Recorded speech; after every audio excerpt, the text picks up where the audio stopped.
Ooh, this is exciting, I'll tell you. Well, I learned many years ago that there's a big difference between making a sale and making a customer. I learned that in my first full-time sales job. I sold cookware door to door. First full-time sales job back in 1966, 30 years ago. I was selling cookware door to door. Now, back in those days, I used to sell a 10-piece set of cookware for $300. And of the 10 pieces, 4 of the pieces were lids. There were just 6 pots. First 9 weeks, sold $11,000 worth of pots and pans. My commission, 40% of gross. By anybody's definition, I should have felt incredibly successful. But something was wrong. I didn't know what it was. Couldn't put my finger on it. Only 19 at the time. I was just doing what they told me to do, doing it well. But I felt something was wrong. And what I was doing was simply making sales, not customers. And I guess this was driven home to me when I was delivering one of my cookware sets. Now, we were taught not to ask for referrals right after the sale, but ask for referrals when you delivered the cookware. So I would deliver the cookware, and let's say Mary Ann, you're the person I was delivering the cookware to. By the way, back in those days, I was 19 years old. My target market, single women between the ages of 18 and 21. That's another story. We won't get into that today. But it was classic. I would deliver the cookware, and we were taught to ask for referrals in a very assumptive manner. So I'd deliver the cookware. I'd say, Mary Ann, what I want you to do, go get your appointment book. We're going to sit down. We're going to go through it page by page, and I want you to give me the names of all the people that you know who would like to avail themselves of the same opportunity you yourself took. Now, by the way, I sold in Jersey. It wasn't would you get it, could you get it? Get the book. So she looked at me and said, Tony, I can't. I said, what do you mean you can't? You don't have a book? She said, yeah, I have a book. Let me rephrase it. It's not that I can't. I won't get the book. I said, oh, you won't? You won't? What does that mean, you won't? She said, Tony, I won't get the book because I don't want you to do to my friends what you did to me. What did I do? She said, Tony, you sold me. Whoa. I thought that's what I was supposed to do. But the way she said it all. See, people love to buy, people love to own, but people do not want to feel that they have been sold, had, taken. And that's what happened. Well, I sold cookware for 3 years. Made good money selling cookware, but after a while I ran out of prospects. My reputation preceded me. Let's put it this way, people were not swearing by me. Well, I decided to switch another product, so I started selling mausoleums. Pre-need. Terribly tough sale. Did that for a year. Ran out of prospects. Decided to switch to life insurance. Did that for a year. Ran out of prospects. Switched to burglar and fire alarms. Did that for a year. And then it hit me. Maybe it wasn't the product. Maybe it was my approach. And my approach was very traditional. All I did was use the techniques that I had been taught in my early days. See, my early days were in the 60s, and they taught you to sell a very particular way. You know, after all those years of selling various products, I decided that there had to be a better way to sell. And that was really the beginning of all of my research and writing for my first book, which was called Non-Manipulative Selling. And as I was doing my research on that book, I came across salespeople who were like me, traditional salespeople, who had been taught to sell basically door to door.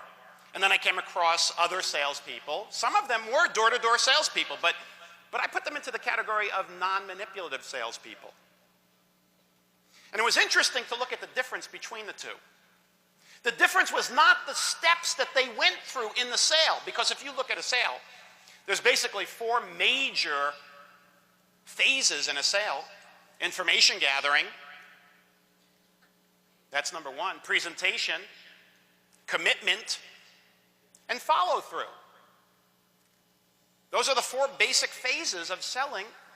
I mean, you can put a lot of sub-steps in there.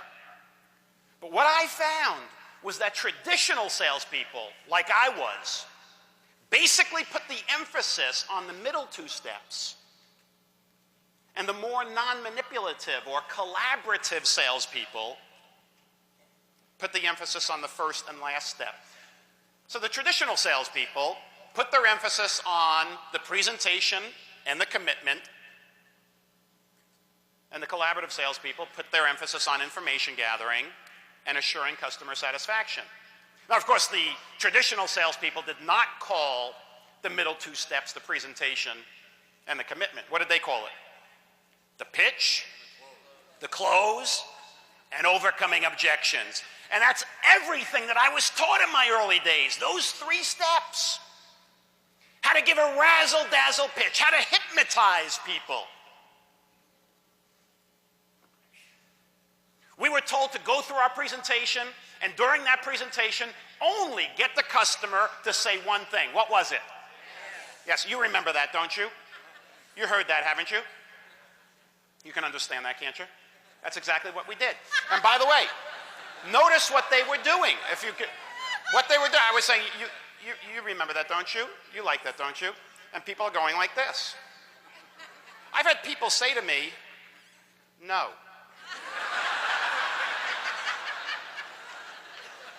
And I got to tell you, I asked my sales manager, this is one of the classic old-time door-to-door sales managers.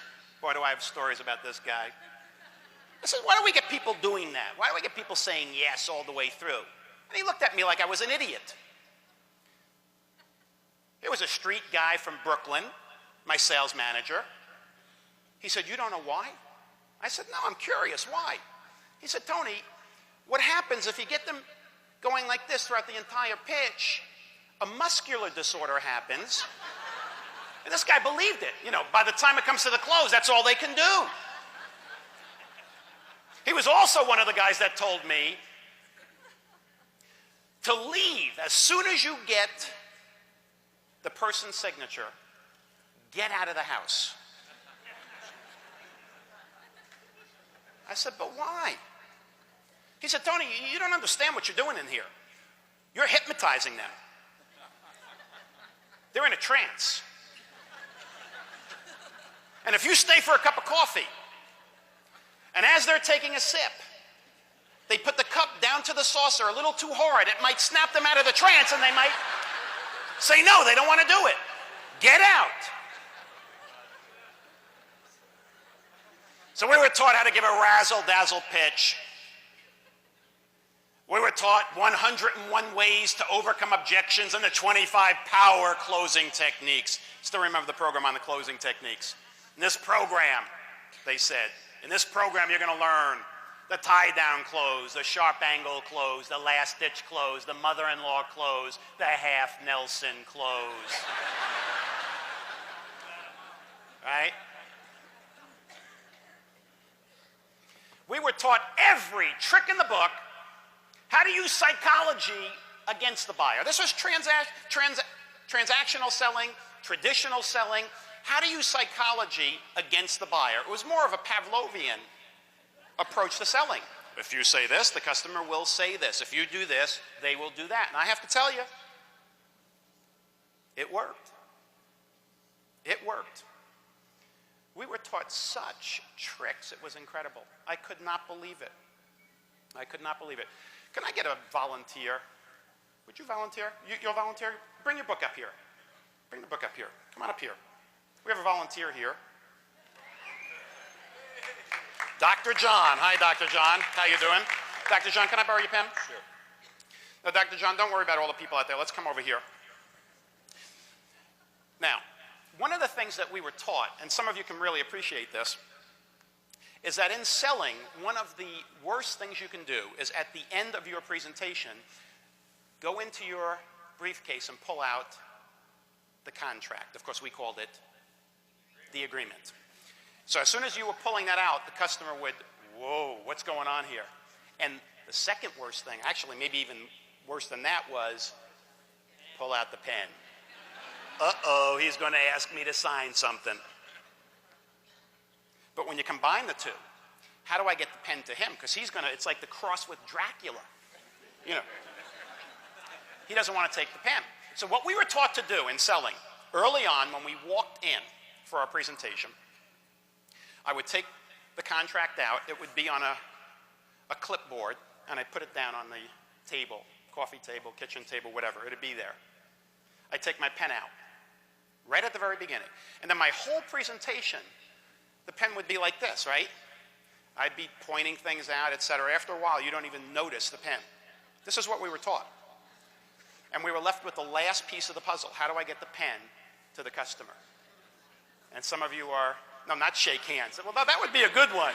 Shake, right? Hey. Whoa, right? I like that one.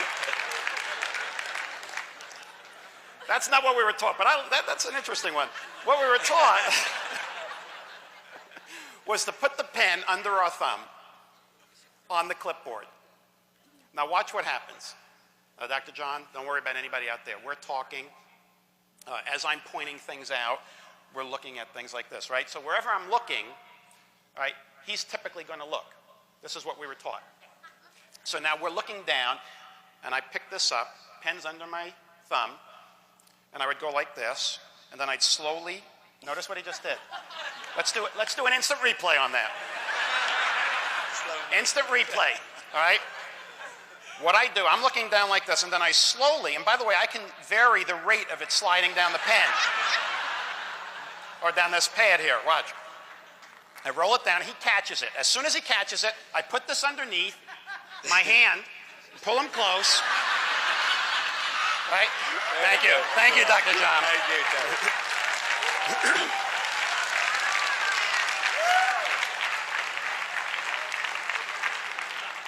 Now, I got to tell you, I got a little problem here.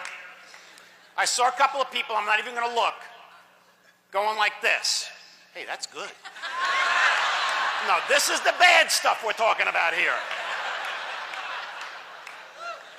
But I'm going to try that handshake next time. I think I'm going to try that. I like that.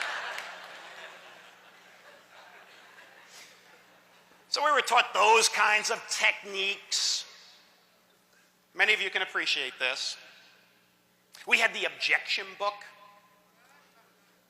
You know what the objection book is?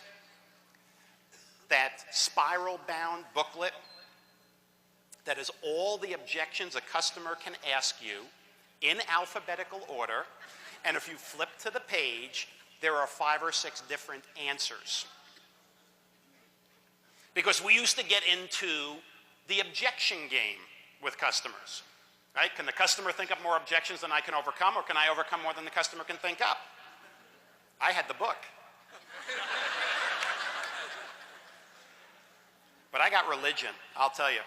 I'll tell you exactly, I know exactly when it happened. I used to take my briefcase, I would open it up so the top of the briefcase would block the book. The book would be in my briefcase. I'd have the pen, right, in my hand. If the customer came up with an objection, I turned to the page. There were 5 or 6 alternate answers. They came up with another one, I go to that page, etc. Back and forth, back and forth. 1973. I go in somebody's house to sell a burglar and fire alarm. Go in at 7 o'clock p.m., finish my entire presentation, and ask my first closing question at 8 p.m. He brought up his first objection. I overcame it. He came up with another one. I overcame it again. Came up with a third one. Just went to the page. Well, this went on. At 2 in the morning, I snapped. I looked at the customer. I said, you know what? This is sick what we're doing.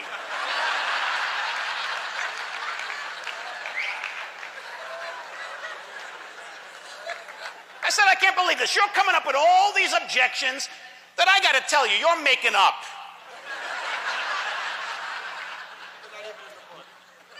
But I'm no better. I'm no better. I took the book out and I showed it to him.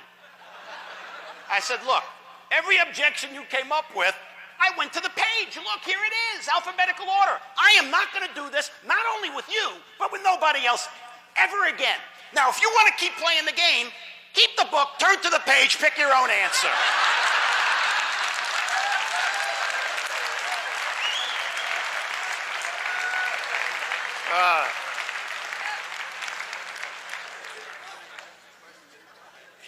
Now, I'll tell you, all those techniques worked to make sales, not customers. Now, if we go to what in the 70s I called non-manipulative selling, and today I call collaborative selling, or in my audio program called The Edge, that is really collaborative selling. And I take people through the steps, but basically the two biggest steps are information gathering and assuring customer satisfaction. Now, based on our time this afternoon, I'm only going to focus on assuring customer satisfaction. In assuring customer satisfaction, one of the key things to keep in mind is that your job is to walk customers up the stairs of satisfaction. That really is what you should keep in the forefront of your mind, is that you walk customers up the stairs of satisfaction. Now, what are the stairs of satisfaction? At the very bottom, at the base, we have a prospect, a lead, whatever you want to call it. And if you do your job properly, if you are truly a collaborative salesperson and gather information and collaborate solutions with the customer and confirm the sale, you will walk that prospect up to the very first stair of satisfaction, which is a sale. Now, unfortunately, again, in my early days, that's all we were taught to do. Get them to the first stair and then move on to the next prospect and just leave them there on that stair. I believe if you do your job properly on that stair, if you assure customer satisfaction, make sure that you understand their expectations, make sure that you develop customer satisfaction and customer intimacy, you will move that person up to the next stair, which is a customer. And the big difference between a sale and a customer, as you all know, a sale, one time, that's it, closed. That's what you do, right? You're closing the sale. And to some degree, closing the relationship. I made the sale, let me move on to the next conquest. But a customer, a lifetime of sales, a lifetime. Just a few minutes ago, before I came out, I was talking to one of your upcoming speakers, Jim Cathcart. Jim Cathcart and I go many, many, many years back. We were partners in this business. Today, we're not partners, we're just best friends. But I was telling him what I was doing, and he knows my material as well as I do, so I was saying this is what I was going to talk about. He says, I put this here, and I, do this here. But he said, one of the points that he makes about a customer is a customer is going to spend money on purchases. The question is the customer going to spend them with you? Or is the customer going to spend them with other people? You do your job properly, and that customer becomes a lifetime customer. Repeat business, referrals. Now, the interesting thing about referrals is that even a customer doesn't necessarily stay awake thinking, who can I bring Tony for a referral? And sometimes even when you ask for referrals, they say, well, I can't think of any off the top of my head, but if I do, I'll give you one. They will give you referrals sporadically, but we want people who will give us referrals frequently. And we don't even have to ask them for referrals. Now, if you do your job properly with customers, you will move them up one more step to what I call the highest stair of satisfaction. I call that an apostle. An apostle. What does an apostle do? Spreads the word, preaches the gospel, the good word, the good news. And that's what you want. You want apostles out there who are spreading the word about you and about what you're selling. These are salespeople for you, raving fans who are out there preaching the gospel. How many of you can look at your customer base and identify at least one apostle? Can I see your hands? All right, most people. By the way, what's an apostle worth? What would you say? Unlimited. Invaluable. Hard to put a price tag on an apostle. Now, I believe your job should be, more than anything else, is to create apostles who are out there preaching the gospel for you, who are bringing you business, who are spreading the good news and the good word about who you are, what you do, the benefits. And I challenge you to go back after this mastermind meeting. Go back and look at your customers and identify all the apostles that you believe you have. And on a piece of paper, draw a line from the top to the bottom in the center. And on the left-hand side of that piece of paper, write down the names of all your apostles. And then on the right-hand side of that page, I want you to jot down, after looking at these names, jot down what it is you believe you do with or for those apostles that have created them as apostles and are keeping them as apostles. So write down the specific actions, tools, techniques, behaviors, skills, whatever. Then, you know what the next step is.